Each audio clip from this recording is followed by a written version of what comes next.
Welcome to Colney Talk Podcast.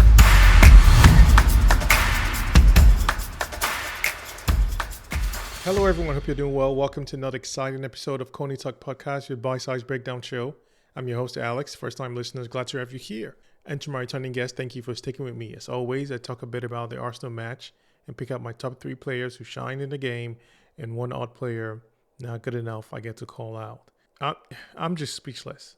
I mean, in this kind of game, I saw the goals, the peppering of shots. This Arsenal boys, absolutely brilliant. I think this euphoria will stay with me for at least 2-3 days because we deserve it. We should embrace in every sense of it because living in this moment, being present to see how this boys played an absolute standout performing match at home. I mean, I'm not going to take anything away except focus on this match. It was amazing. Arsenal against Real Madrid, Champions League quarterfinals first leg.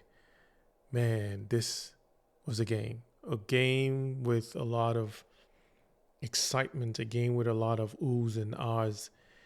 It brought the drama, it brought it. And I think everyone can say on both sides, they did not disappoint in terms of enjoying the game.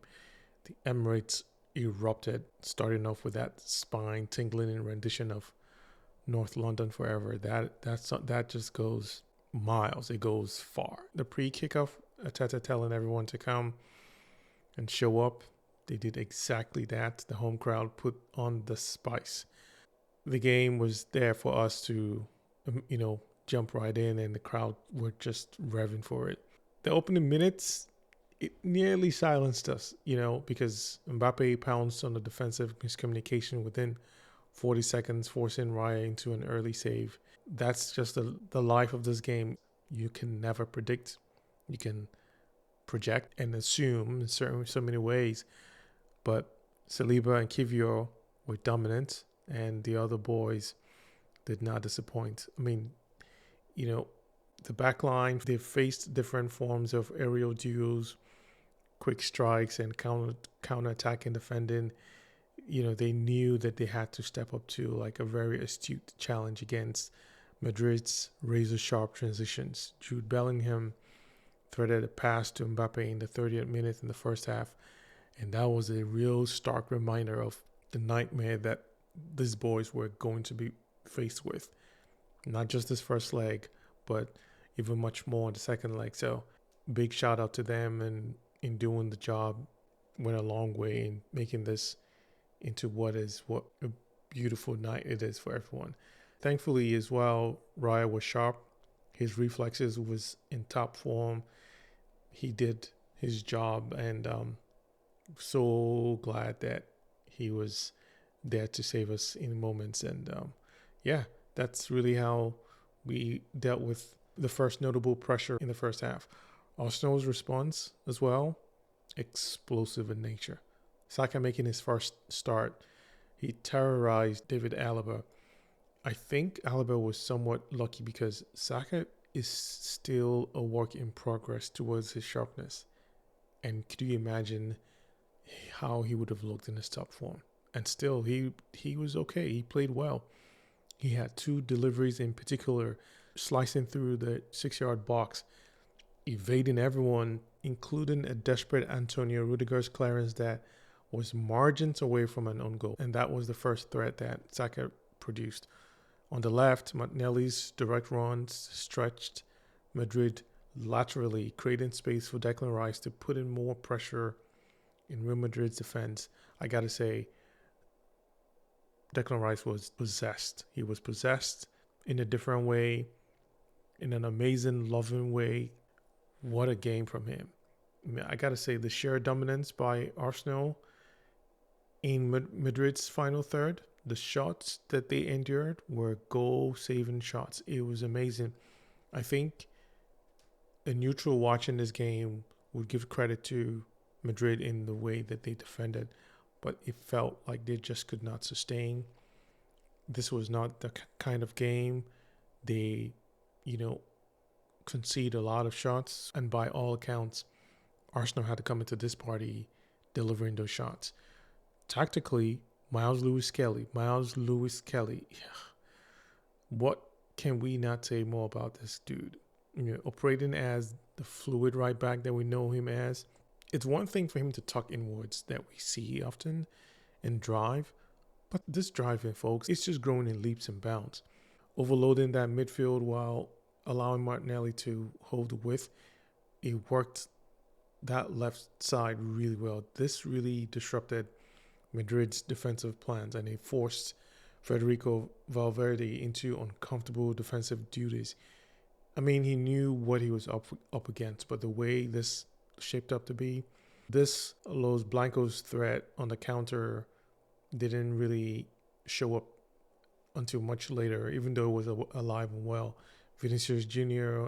and his diagonal sprints and Mbappe's off the ball movement, it was there in several shades, but because of how Myles Lewis-Skelly, Timber, and the defensive line really clamped things down, it didn't give them much room to operate, nor did we even allow them to have possession in the way that they wanted to dictate. So in every single way, we pressured them into how we wanted to attack, and also gave them very minimal in what they wanted to do from their own attacking side.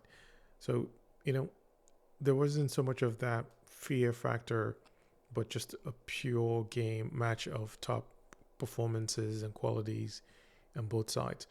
And a huge sigh of relief for me when Vinicius skied a 25-yard effort from a great chance where we lost composure. We could have been trailing 1-0, and it's difficult if we're losing at home and chasing the lead, because it could have been worse. We could have gotten ourselves rattled, out of composure, but thankfully that wasn't the case. So all in all, the first half was a battle on both sides, but mainly Arsenal doing a lot with a number of great close scoring chances. I mean, Declan Rice's header, Martinelli's rebounded shot, Merino's shots as well. Yeah, we showed the intent, and we were looking to repay it in different ways whenever we got the chance going forward. So at the end of the first half, it was 0-0 with Arsenal's XG marginally ahead, 0.8 versus Real Madrid's 0.6. So, there were things that were looking as far as who would find that breakthrough and open the ride up. Courtois, his heroics single-handedly gave them that, 0-0 shape for them as they went in with a lot more confidence in how they defended and blocked the shots. He was just simply amazing. But obviously we had to find other ways to score. And yeah, second half. What a second half indeed. Arsenal came out with a sharper focus. I mean, we know how we always set up second half if things look very good our way, because there are other instructions from Arteta. There are other instructions on how the team would, play and, adapt to different situations that would be to their own interests, obviously. So this was set piece FC back in action and midfield control. Those were the shining lights. The breakthrough was triggered in the 58th minute when Declan Rice, that curled free kick around Madrid's wall. Holy cow. That bend inside the far post, really speechless. And Courtois was just there, rooted in his spot. All he could do was just watch, just like the rest of us. So I'm sure if he had room and if it was allowed, he probably would have applauded for it, because it was a fair goal, fair shot. There was nothing he can do to, defend that. And this wasn't just a goal. It was a psychological blow to Madrid's side, unaccustomed to conceding from dead balls. And I thought maybe that 1-0, yes, they can find a way, which in the true sense is not enough. We need more to cause that damage. But that goal sent shockwaves into the way the momentum was swinging in our favor, the tilt, and how we were going to pounce on that even more. 12 minutes later, Rice had the audacity to crank up the difficult level and strike a 25-yard into the top corner. Indeed, it was a carbon copy, but with an added swerve. I mean, Emirates erupted, rightfully so. I didn't know who. I was just screaming and jumping and high-fiving. Yeah, everyone just going nuts. Arsenal men now started playing with more swagger, circulating possessions to drain Madrid's morale, which definitely was dented. Myles Lewis-Skelly and Thomas Partey, they helped dictate the tempo as far as sustaining any drive or press that Madrid were trying to push towards us. And, even with that, Rice hovering and doing his Rice thing like a workhorse while he dropped deeper to nullify Bellingham's influence, he did not stop, making forward runs as well and giving them that discomfort as he started showing since the first half. Then the coup de grace came from Mikel Merino. Lewis-Skelly's beautiful cutback found him in the perfect spot to curl his shot into the bottom corner. I mean, that shot was Saka-esque, Ethan Waneri-esque. It nicely curved, and that was sweet, really sweet. Marino's movement constantly drifting into half spaces, tormenting Camavinga and Bellingham all night, and his goal was just indicative of his intelligent positioning. I mean, yeah, we have some player in our hands. Defensively, Arsenal's compact movement suffocated Madrid. Saliba and Kivior adopted a staggering defensive line, reducing the gaps for Mbappe to exploit, which worked really well because chances he had, Mbappe didn't hesitate. And then when Camavinga received that second yellow card for reckless, delay of game in the 85th minute, I knew it was over. It was surely over. There was nothing else to do than just, wait the game out. And that was it, 3-0, shutting out Real Madrid. That is something special. Declan Rice's free kicks was unreal. Myles Lewis-Skelly's dual role as the inverted fullback and auxiliary midfielder left Madrid with no answers. They couldn't match up the pressure and the flow of how the game was coming to them. It forced Camavinga and Bellingham into reactive roles, really cutting off their playmaking abilities and how they wanted to impact that middle of the park. And after the early scares that we'd endured, Saliba and the defensive line adjusted very well to guard against Mbappe's runs and, kind of tighten things up for Vinicius Jr. because at some point they barely even came into the game, even if they had dropped deeper to combine with the rest of the team. And by maintaining some cushion from the defensive side, they helped neutralize Mbappe's acceleration into channels and Vinny's as well. Madrid's reliance on those transition plays didn't show up. We didn't allow those to happen, even when we were playing off the ball, and it kind of played into our hands. Real Madrid usually are so lethal in open spaces. They found themselves funneled into crowded zones, which we occupied a lot more. And those were areas that Rice and Partey excelled when they picked up the ball. And, with a lot of beautiful positional play from Timber, it didn't give them space at all. It was simply outstanding performance, top to bottom. Okay, let me jump into my top 3 Arsenal performance in this game before I lose myself. First player, Declan Rice. Rice's performance, as obvious as it was on full display, it transcended his 2 goals. Offensively, he was on fire. His appetite for shooting was very evident in this match and quite simply different than other games that I've seen him show his prowess as a number 8. His heat map was so dominant, it was rather easier, I think, for Martinelli to have his isolation, his 1v1s and the drive that he would, relish in those spaces on the left and kind of giving him room to go to work. So a lot of effects that Declan Rice brought in there. Defensively, he was right there to cut off fast breaks. This was big time performance from Rice without question. Second player, Myles Lewis-Skelly. This 18-year-old redefined the inverted fullback role for us in so many ways that is a blessing. Such a huge treasure that just fell on our laps, and now we cannot think anything besides more, please. Can we find more of him? And, making us dream and wish for more. And why not be greedy and ask for more of these kinds of quality of players? His assist for Merino's goal was no fluke. It stemmed from his confidence to drive inside the box further in without hesitation. Defensively, he had 7 recoveries and nullified Rodrigo. Who remembered how much Rodrigo did in this game? Or if you can recall any, just let me know. But that was a lot of influence in how positional tight Lewis-Skelly was on him and how he quite simply took him out of the game.